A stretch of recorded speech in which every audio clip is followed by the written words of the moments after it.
নমস্কার বন্ধুরা, মৌমিস কিচেনে আপনাদের সবাইকে স্বাগত জানাই। আজকের নতুন রেসিপি হচ্ছে মুচমুচে চিড়ের পকোড়া।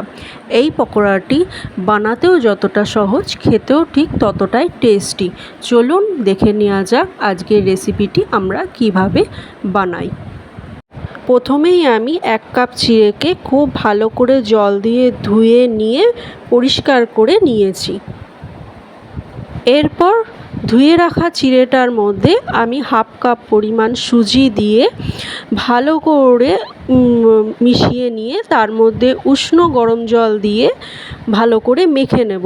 যেহেতু সুজি দিয়েছি সেহেতু জলটা একটু বেশি দিতে হবে, কারণ সুজিতে জল সোপ করে নেয় অনেকটাই।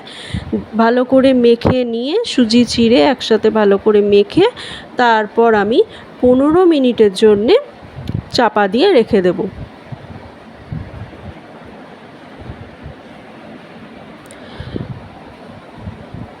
এই 15 মিনিটের মধ্যে সুজি আর চিড়েটা ভালোভাবে ভিজে যাবে, এতে পকোড়াটা করতে আমাদের সুবিধা হবে।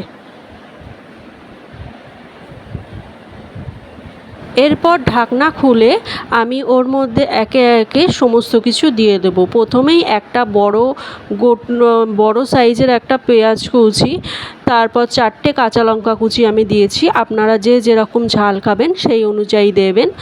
আমি 4টে কাঁচা লঙ্কা কুচি দিয়েছি, 1 পরিমাণ মতো লবণ, তারপর কালো জিরে, 1 চামচ গোলমরিচ গুঁড়ো, চাট মশলা দিয়েছি পরিমাণ মতো। আপনারা চাইলে চাট মশলা দিতেও পারেন, নাও দিতে পারেন। আমি চাট মশলা দিয়েছি একটা সুন্দর ফ্লেভার এবং টেস্ট আনার জন্যে। দিয়েছি 1/2 চামচ হলুদ, সামান্য কালার আনার জন্যে। আর যেহেতু চিড়ে আর সুজির টেক্সচারটা ভালো আসে সেই জন্যে আমি 1 চামচ ময়দা দিয়েছি। দিয়ে ভালো করে সব কিছু মেখে নিয়ে, আমি হাত দিয়েই মেখেছি, আপনারা চাইলে চামচ দিয়ে মাখতে পারেন, তবে হাত দিয়ে মাখাটাই সুবিধা আমার কাছে। মেখে আমি 15 মিনিটের জন্যে রেখে দেব। অন্যদিকে পকোড়াগুলো ভেজে নেবার জন্যে আমি গ্যাসে একটা ফ্রাই প্যান বসিয়ে তাতে রিফাইন্ড অয়েল আমি গরম করতে দিয়েছি। আমি এখানে সয়াবিন অয়েলেই পকোড়াগুলো ভেজে নেব। পকোড়াগুলো তেল গরম হয়ে গেলে এবার আমি একটা একটা করে ছোট ছোট সাইজে পকোড়াগুলো আমি ভেজে নেব। আমি ছোট ছোট আকারেই করছি, আপনারা চাইলে মিডিয়াম আকারেও করতে পারেন, তবে ছোট ছোট আকারে করলে পকোড়াগুলো ভালো ভাজা হবে। পকোড়াগুলো যখন তেলে দেব তখন গ্যাসের ফ্লেমটা আমি হাই করেই রাখবেন। তারপর পকোড়াগুলো যখন সব দেওয়া হয়ে যাবে তখন গ্যাসের ফ্লেমটা লো করে দেবেন। লো টু মিডিয়ামে রেখে পকোড়াগুলো ভাজবেন। পকোড়াগুলো 1 পিঠ ভাজা হয়ে গেলে আমি পকোড়াগুলোকে উল্টে দেব, যাতে আর এক দিকটাও যাতে খুব ভালোভাবে ভাজা হয়ে যায়। পকোড়াগুলো যাতে লো ফ্লেমে পকোড়াগুলো এই জন্যেই ভাজা হচ্ছে, যাতে ওপর থেকে পকোড়াগুলো যতটা সুন্দর ভাজা হবে ভেতর থেকেও ঠিক ততটাই যেন ভাজা হয়, সেই জন্যেই। এরপর পকোড়াগুলোকে একটু সময় নিয়ে আস্তে আস্তে সব কটা পকোড়াকে উল্টে ভালো করে লাল লাল করে আমি ভেজে নেব।